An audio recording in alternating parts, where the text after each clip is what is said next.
स्वागत है आप सबको हमारे चैनल आध्यात्मिक रहस्य में। हमारे साथ इस रामायण की यात्रा में जुड़ने के लिए बहुत बहुत धन्यवाद। अगर आप पहली बार हमारे चैनल पे आए हो तो प्लीज चैनल को सब्सक्राइब जरूर करें। तो चलिए शुरू करते हैं। अयोध्या कांड 74वां सर्ग। भरत का कैकेयी को कड़ी फटकार देना।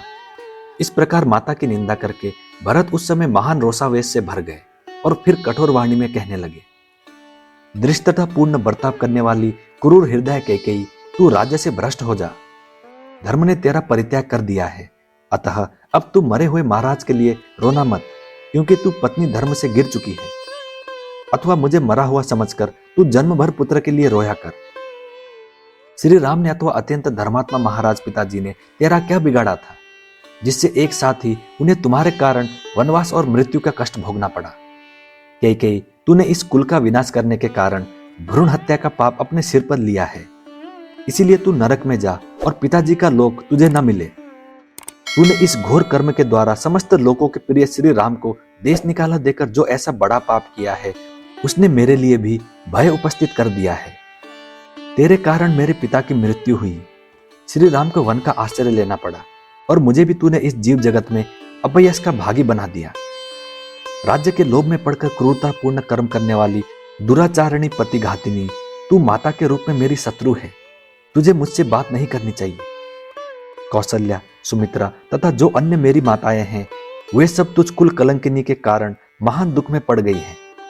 तू बुद्धिमान धर्मराज अश्वपति की कन्या नहीं है। तू उनके कुल में कोई राक्षसी पैदा हो गई है, जो पिता के वंश का विध्वंस करने वाली है। तूने सदा सत्य में तत्पर रहने वाले धर्मात्मा वीर श्री राम को जो वन में भेज दिया, और तेरे कारण जो मेरे पिता स्वर्गवासी हो गए, इन सब कुकृत्यों द्वारा तूने प्रधान रूप से जिस पाप का अर्जन किया है, वो पाप मुझ में आकर अपना फल दिखा रहा है। इसलिए मैं पृथ्वीहीन हो गया, अपने दो भाइयों से बिछुड़ गया और समस्त जगत के लोगों के लिए अप्रिय बन गया। पापपूर्ण विचार रखने वाली नरकगामिनी कैकेयी, धर्मपरायणा माता कौशल्या को पति और पुत्र से वंचित करके अब तू किस लोक में जाएगी। क्रूर हृदय कौशल्या पुत्र श्री राम मेरे बड़े भाई और पिता के तुल्य हैं। वे जितेंद्रिय और बंधुओं के आश्चर्यदाता हैं। क्या तू उन्हें इस रूप में नहीं जानती है? पुत्र माता के अंग प्रत्यंग और हृदय से उत्पन्न होता है, इसलिए वो माता को अधिक प्रिय होता है। अन्य भाई बंधु केवल प्रिय ही होते हैं, किंतु पुत्र प्रियतर होता है। एक समय की बात है कि धर्म को जानने वाले देव सम्मानित सुरभि कामधेनु ने पृथ्वी पर अपने दो पुत्रों को देखा, जो हल जोतते जोतते अचेत हो गए थे। मध्याह्न का समय होने तक लगातार हल जोतने से वे बहुत थक गए थे। पृथ्वी पर अपने उन दोनों पुत्रों को ऐसी दुर्दशा में पड़ा देख सुरभि पुत्र शोक से रोने लगी। उसके नेत्रों में आंसू उमड़ आए। उसी समय महात्मा देवराज इंद्र सुरभि के नीचे से होकर कहीं जा रहे थे। उनके शरीर पर कामधेनु के 2 बूंद सुगंधित आंसू गिर पड़े। जब इंद्र ने ऊपर दृष्टि डाली, तब देखा आकाश में सुरभि खड़ी है और अत्यंत दुखी हो दीन भाव से रो रही है। यशस्विनी सुरभि को शोक से संतप्त हुई देख वज्रधारी देवराज इंद्र उद्विग्न हो उठे और हाथ जोड़कर बोले, सबका हित चाहने वाली देवी, हम लोगों पर कहीं से कोई महान भय तो नहीं उपस्थित हुआ है? बताओ, किस कारण से तुम्हें यह शोक प्राप्त हुआ है? बुद्धिमान देवराज इंद्र के इस प्रकार पूछने पर बोलने में चतुर और धीर स्वभाव वाली सुरभि ने उन्हें इस प्रकार उत्तर दिया, देवेश्वर, पाप शांत हो, तुम लोगों पर कहीं से कोई भय नहीं है। मैं तो अपने इन दोनों पुत्रों को विषम अवस्था घोर संकट में मग्न हुआ देख शोक कर रही हूं। ये दोनों बैल अत्यंत दुर्बल और दुखी हैं। सूर्य की किरणों से बहुत तप गए हैं और ऊपर से वो दुष्ट किसान इन्हें पीट रहा है। मेरे शरीर से इनकी उत्पत्ति हुई है। ये दोनों भार से पीड़ित और दुखी हैं, इसीलिए इन्हें देखकर मैं शोक से संतप्त हो रही हूं, क्योंकि पुत्र के समान प्रिय दूसरा कोई नहीं है। जिनके सहस्त्रों पुत्रों से ये सारा जगत भरा हुआ है, उन्हीं कामधेनु को इस तरह रोती देख इंद्र ने यह माना कि पुत्र से बढ़कर और कोई नहीं है। देवेश्वर इंद्र ने अपने शरीर पर उस पवित्र गंध वाले आश्रुपात को देखकर देवी सुरभि को इस जगत में सबसे श्रेष्ठ माना।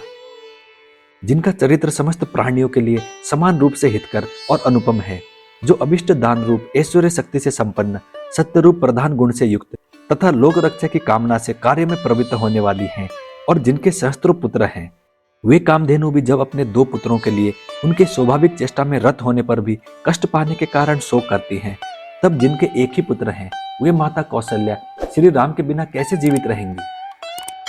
इकलौते बेटे वाली इन सती साध्वी कौशल्या का तूने उनके पुत्र से बिछोह करा दिया है, इसीलिए तू सदा ही इस लोक और परलोक में भी दुख ही पाएगी। मैं तो ये सारा राज्य लौटाकर भाई की पूजा करूंगा और ये सारे अन्येष्टि संस्कार आदि करके पिता का भी पूर्ण रूप से पूजन करूंगा तथा निसंदेह मैं वही कर्म करूंगा जो तेरे दिए हुए कलंक को मिटाने वाला और मेरे यश को बढ़ाने वाला हो। महाबली महाबाहु कौशल नरेश श्री राम को यहाँ लौटा लाकर मैं स्वयं ही मुनिजन सेवित वन में प्रवेश करूंगा। पापपूर्ण संकल्प करने वाली पापिनी पूर्वासी मनुष्य आंसू बहाते हुए अवरुद्ध कंठ हो मुझे देखे और मैं तेरे किए हुए इस पाप का बोझ ढोता रहूं, ये मुझसे नहीं हो सकता। अब तू जलती आग में प्रवेश कर जा या स्वयं दंडकारण्य में चली जा अथवा गले में रस्सी बांधकर प्राण दे दे, इसके सिवा तेरे लिए दूसरी कोई गति नहीं है। सत्य पराक्रमी श्री रामचंद्र जी जब अयोध्या की भूमि पर पदार्पण करेंगे तभी मेरा कलंक दूर होगा और तभी मैं कृत्य कृत्य होऊंगा। यह कहकर भरत वन में तोमर और अंकुश द्वारा पीड़ित किए गए हाथी की भांति मूर्छित होकर पृथ्वी पर गिर पड़े और क्रोध में भरकर फुरफुराते हुए सांप की भांति लंबी सांस खींचने लगे। शत्रुओं को तपाने वाले राजकुमार भरत उत्सव समाप्त होने पर नीचे गिरा गए सचिपति इंद्र के ध्वज की भांति उस समय पृथ्वी पर पड़े थे। उनके नेत्र क्रोध से लाल हो गए थे, वस्त्र ढीले पड़ गए थे और सारे आभूषण टूटकर बिखर गए थे। इस प्रकार श्री वाल्मीकि निर्मित आर्ष रामायण आदि काव्य के अयोध्या कांड में 74वां सर्ग पूरा हुआ। मैं उम्मीद करता हूँ श्री राम जी आपकी सारी मनोकामनाएं पूरी करें। जय श्री राम, जय हनुमान। अब मिलते हैं अगली वीडियो में।